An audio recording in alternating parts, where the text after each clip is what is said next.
প্রবাসে যাওয়ার 1 মাস আগে যখন আমার স্বামী সব ব্যাগ গুছিয়ে নিচ্ছিল, ঠিক তখনই আমাকে আশ্বাস দিয়ে বলল, তুমি কোনো টেনশন নিও না, এবার যেই কিন্তু তোমাকে নেওয়ার চেষ্টা করব। আমি তখন 5 মাসের প্রেগনেন্ট ছিলাম। এমন অবস্থায় আমার স্বামী আমাকে ছেড়ে বিদেশে চলে যায়। এরপর কয়েক মাস কেটে যায়। সে এর মধ্যে আমার সাথে কোনো রকম ঠিক মতো কথাও বলতো না। আর আমি যখনই তাকে ফোন দিতাম তখনই সে নানা রকম অজুহাত দেখাতো আমাকে। এভাবে অনেক দিন কেটে যায়। এরপর রীতিমতো তার ফোনটা আমি বন্ধ পেতাম। অনেক টেনশন হওয়াতে আমার শ্বশুর শাশুড়িকে বললাম, তারা ঠিকমতো আমাকে কোনো উত্তরই দিল না। তারপর বন্ধুদের কাছে খোঁজ নিলাম, তারাও কিছুই বলতে পারলো না। আমার স্বামী কোথায়, কেমন আছে তা জানার অনেক চেষ্টা করেও আমি ব্যর্থ হলাম। সে কি আদৌ বেঁচে আছে নাকি তা নিয়ে খুব টেনশন হচ্ছিল। তার বেশ কয়েক মাস পর আমার কোলজুড়ে এক পুত্র সন্তান হলো। আলহামদুলিল্লাহ, আমি অনেক খুশি হয়েছি। সাথে এটাও ভাবতেছিলাম, এই খবরটা আমার স্বামীকে জানলে কতই না সে খুশি হতো। কোনো কারণে হয়তো বা সে আমার সাথে রাগ করে আছে, এজন্যই যোগাযোগটা বন্ধ করে রেখেছে। এর কিছুদিন পর ফোনে রিং দিতেই দেখি ফোনটা চালু করা হয়েছে, কিন্তু অনেকবার ফোন দেওয়া সত্ত্বেও সে কোনো ভাবেই আমার ফোনটা রিসিভ করলো না।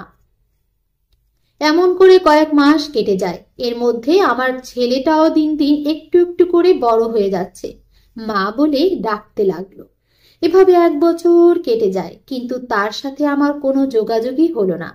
আমার শাশুড়ি আমাকে বাড়ি থেকে বের করে দিতে চায়, কিন্তু আমি কোনোভাবেই যেতে রাজি হচ্ছিলাম না। এই কথা শুনে আমার বাবা আমাকে নিতে আসলো, আর আমি তার সাথে যেতে মোটেও রাজি ছিলাম না। বরং আমার বাবা আমার শাশুড়িকে আমার এবং আমার সন্তানের সমস্ত খরচ সে দিয়ে যায়।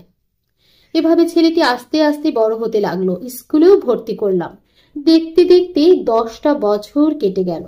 এই বছরগুলোতে কত যে কষ্ট করেছি, কত যে কেঁদেছি, তা এখন শুধুই গল্প মাত্র। একদিন হঠাৎ করে শুনতে পারলাম সে নাকি দেশে ফিরবে। কথাটা শুনেই আমি যে কি খুশি হয়েছিলাম। তার প্রতি যে আমার আকাশ পরিমাণ রাগ অভিমান ছিল, তার সবকিছুই আমার আনন্দে আমি সবকিছুই ভুলে গেলাম। শুধু আনন্দে আমার চোখ বেয়ে পানি পড়ছিল। কিন্তু এই সুখ আমার বেশিক্ষণের ছিল না। দেশে আসার পর শুনতে পারি সে নাকি দ্বিতীয় বিয়ে করেছে এবং সেই নারীকে নিয়েই নাকি সে প্রবাসে পাড়ি জমিয়েছে এবং সেখানে তার ঘর সংসার সন্তান সবকিছুই আছে। এই কথা শোনার পর আমার মাথায় যেন আকাশ ভেঙে পড়ল। আমি শুধু আমার ছেলেটার দিকে তাকিয়ে ছিলাম আর ভাবছিলাম কি জবাব দিব ওকে। প্রবাসে যাওয়ার সময় আমার স্বামী আমার কাছ থেকে পাসপোর্ট করার জন্য একটা সিগনেচার নিয়েছিল। মূলত ওই সিগনেচারটাই ছিল দ্বিতীয় বিয়ে করার পারমিশন। আর এই ঘটনা আমার শ্বশুর শাশুড়ি ভাই বোন বন্ধু বান্ধব সবাই কিন্তু জানতো। সবকিছু শোনার পর আমি অসুস্থ হয়ে পড়ি। বারবার জ্ঞান হারিয়ে ফেলতাম। 2 দিন কোনো দানা আমার মুখ দিয়ে যায়নি। 2 দিন স্যালাইনের উপরই ছিলাম।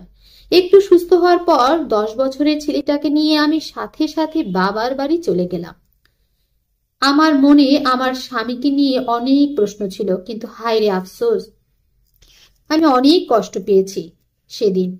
সে দেশে আসার পর এগুলো নিয়ে তার সাথে কিছুটা কথা হয় আমার। আমি যখন রাগে কষ্টে আমার বাবার বাড়ি চলে আসি তখন সে নাকি অনেক রাগ করে আর বলে, এভাবে ছেলেকে নিয়ে একেবারে চলে যাওয়াটা আমার মোটেও ঠিক হয়নি। আমি নাকি অভদ্র এবং বেয়াদবি করেছি, এজন্য আমাকে সে ডিভোর্স দিতে চায়। কিন্তু এ কথা শোনার পর আমার মোটেও আক্ষেপ ছিল না। আমার ছেলের সাথে সে কোনো প্রকারের পরে যোগাযোগই রাখিনি। এভাবে কেটে যায় 16-17টি বছর। ছেলেটিকে এখন নিয়েই আমার সবকিছু। ছেলেটি এখন অনেক কিছু বুঝতে শিখেছে ও ওর মতো করে বেড়ে উঠছে। এগুলো দেখেই যেন আমার চোখে শান্তি নেমে আসে। আমার জীবনে আর কিছুই লাগবে না। আমার ছেলেটা ভালো থাকুক, ভালো করে মানুষ হোক, এটাই আমার কাম্য।